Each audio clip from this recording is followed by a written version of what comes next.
Syndicate দখল ঘিরে সংঘর্ষ বাধে দুই তৃণমূল নেতা আরাবুল ইসলাম ও কাইজার আহমেদের গোষ্ঠীর মধ্যে। প্রকাশ্যে দাঁড়িয়ে নিজের দলেরই অপর গোষ্ঠীর বিরুদ্ধে অভিযোগ করেন আরাবুল ইসলাম। ইঙ্গিত দেন দলের অন্দরে আরো বড় কোন্দলের। আরাবুলের বিরুদ্ধে অপপ্রচার করে ভাঙড়ে কোনো লাভ কোনো নেতার হবে না, যিনি আজকে দলের দহাই দিয়ে এখানকার জমির দালালি থেকে প্রমোটিং থেকে শুরু করে দলের দহাই দিয়ে নেতাদের দহাই দিয়ে যিনি করে কেমনে খাচ্ছেন তারাকে আমরা ধিক্কার জানাই।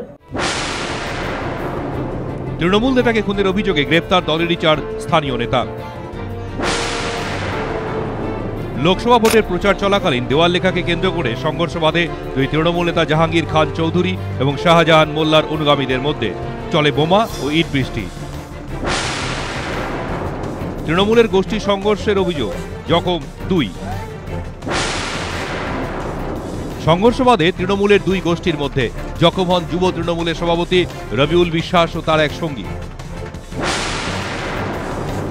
জমি দখলকে কেন্দ্র করে তৃণমূলের দুই গোষ্ঠীর সংঘর্ষের অভিযোগ। জখম হন কমপক্ষে 6 জন। পরিস্থিতি এমন পর্যায়ে পৌঁছয় যে খোদ পুলিশই দীর্ঘক্ষণ এলাকায় ঢুকতে পারেনি। ভাঙড়ে শাসক দলের গোষ্ঠীদ্বন্দ্বের এই ধারাবাহিকতাতেই নয়া সংযোজন এদিনের ঘটনা। এবিপি আনন্দ।